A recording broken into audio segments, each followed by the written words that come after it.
Hi friends, welcome back to Minmini Kitchen. இன்னைக்கு வந்து நம்ம பார்க்க போற ரெசிபி என்னன்னு பாத்தீங்கன்னா எண்ணெய் கத்திரிக்காய் குழம்பு தான் எப்படி வைக்கிறதுன்னு பாத்துருவோம். மாடி தோட்டத்துல வந்து சின்னதா ஒரு க்ரோ பேக்ல வச்சிருந்தோம். ரொம்ப நல்லா காய் காய்ச்சிருக்கு. ஒரு 5ல இருந்து 6 காய் வந்தது.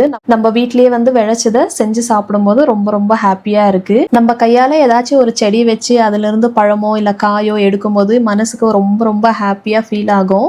சரி வாங்க நம்ம வீடியோக்குள்ள போலாம். இந்த ரெசிபி உங்களுக்கு பிடிச்சதுன்னா ஒரு லைக் ஷேர் கமெண்ட் பண்ணுங்க. மறக்காம என்னோட சேனலை சப்ஸ்கிரைப் பண்ணுங்க. ஃபர்ஸ்ட் கத்திரிக்காவை எல்லாமே நல்லா வாஷ் பண்ணிட்டு அதுக்கப்புறமா இந்த மாதிரி கட் பண்ணி எடுத்து வச்சுக்கலாம். நான் வந்து எல்லாமே இதே மாதிரி தான் கட் பண்ணிட்டு எடுத்து வச்சிருக்கேன். இதுக்கப்புறம் ஒரு கடாயில வந்து எண்ணெய் சேர்த்துட்டு கத்திரிக்காவை போட்டுடலாம். நம்ம வந்து கத்திரிக்காவை நல்லா வதக்கணும். ஒரு 80% வந்து கத்திரிக்காய் எண்ணெயிலேயே குக் ஆகுற மாதிரி பார்த்துக்கணும். நல்லா ஃப்ரை பண்ணிட்டு அதுக்கப்புறமா வந்து பிளேட்ல எடுத்து வச்சுக்கலாம்.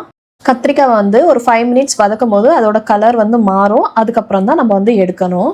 இப்போ அதே எண்ணெயில வந்து ஒரு ஸ்பூன் சீரகம், ஒரு ஸ்பூன் மிளகு, 1/2 டேபிள் ஸ்பூன் வந்து சோம்பு போட்டுட்டு கொஞ்சமா வந்து வெங்காயம், அதுக்கப்புறம் இஞ்சி, பூண்டு எல்லாமே வந்து நல்லா வதக்கி எடுத்துக்கலாம். இந்த மசாலா வந்து நம்ம மிக்சியில தான் அரைக்க போறோம். அதனால வெங்காயம் வந்து பெரிய சைஸாகவே நான் வந்து கட் பண்ணியிருக்கேன். நல்லா வதங்கி முடிச்சிட்ட பிறகு 3 தக்காளி வந்து கட் பண்ணி சேர்த்துக்கோங்க. அதுக்கப்புறமா வந்து ஒரு 1/4 டீஸ்பூன் வந்து மஞ்சள்.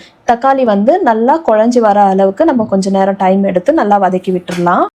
தக்காளி வந்து ஒரு 80% வந்து நல்லா குக் ஆயிடுச்சு. இதுக்கப்புறம் வந்து சில்லி பவுடர் 1 ஸ்பூன் போட்டுக்கிறேன். அதுக்கப்புறம் தனியா பவுடர் வந்து 1 ஸ்பூன். ரெண்டுமே ஈக்குவல் குவான்டிட்டியாக எடுத்து ஒரு வாட்டி நல்லா ஃப்ரை பண்ணிடலாம். எண்ணெயிலே வந்து ஃப்ரை பண்ணும் போது நல்லா வாசமாக இருக்கும். இதுக்கப்புறம் வந்து ஸ்டவ் ஆஃப் பண்ணிடுங்க.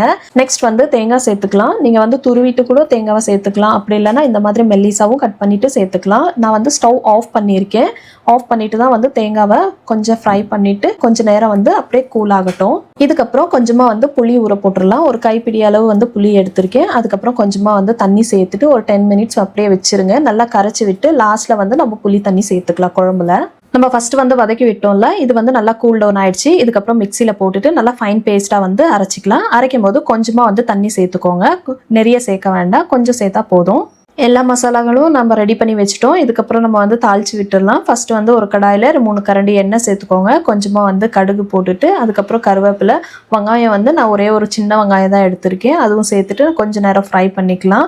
கொஞ்சம் வதங்கி வந்த பிறகு அதுக்கப்புறம் நம்ம அரைச்சி வச்ச மசாலா வந்து சேர்த்துடலாம். எல்லா மசாலாவும் சேர்த்து முடிச்சிட்ட பிறகு உடனே வந்து தண்ணி சேர்க்கக்கூடாது. கொஞ்சமாக வந்து உப்பு போட்டுட்டு எண்ணெயிலே வந்து நல்லா ஃப்ரை பண்ணணும். ஃப்ரை பண்ணி முடிச்சிட்ட பிறகு அதுக்கப்புறம் தான் வந்து தண்ணியை சேர்க்கணும். இது வந்து மிக்ஸி ஜாரில் கொஞ்சமாக தண்ணி சேர்த்துட்டு ஊற்றிருக்கேன். இது வந்து ஒரு கொதிச்சிட்ட பிறகு அதுக்கப்புறம் வந்து புளி தண்ணி சேர்த்துக்கலாம். எல்லாமே ஒரு வாட்டி நல்லா மிக்ஸ் பண்ணிடலாம். குழம்பு வந்து நல்லா கொதிக்கணும். எந்த அளவுக்கு நம்ம வந்து குழம்பு கொதிக்க வைக்கிறோமோ அந்த அளவுக்கு நல்லா டேஸ்டியாக இருக்கும். ஒரு மூடி போட்டு நல்லா கொதிக்க வைங்க. மினிமம் ஒரு 15 மினிட்ஸ் ஆச்சு நல்லா கொதிக்கணும். இப்போ ஓப்பன் பண்ணி பார்த்தீங்கன்னாக்கா இப்படி தான் இருக்கும். இதுக்கப்புறமா நம்ம வந்து கத்திரிக்காவை சேர்த்துட்டு ஒரு 5 மினிட்ஸ் வந்து நல்லா கொதிக்க வைக்கலாம். மேலெல்லாம் எண்ணெய் தெறிச்சு வந்திருக்கும். இப்போ வந்து குழம்பு ரொம்ப சூப்பராக இருக்குது. ஃபைனலாக நம்ம வந்து கொத்தமல்லியை தூவிட்டு சர்வ் பண்ணிட வேண்டியது தான். ரொம்ப ரொம்ப நல்லா வந்திருக்கு. கண்டிப்பாக நீங்களும் வீட்டில் ட்ரை பண்ணி பாருங்கள். எண்ணெய் கத்திரிக்காய் குழம்புனா எனக்கு வந்து ரொம்பவே பிடிக்கும். இது வந்து ரொம்ப சூப்பராக வந்திருக்கு. சப்பாத்தி சாதத்துக்கெல்லாம் பிசைஞ்சு சாப்பிடும்போது ரொம்ப ரொம்ப நல்லாயிருக்கும். கண்டிப்பாக நீங்களும் ஒரு வாட்டி வீட்டில் ட்ரை பண்ணி பாருங்கள். எப்படி வந்திருக்குன்னு கமெண்ட் பாக்ஸில் கமெண்ட் பண்ணுங்கள்.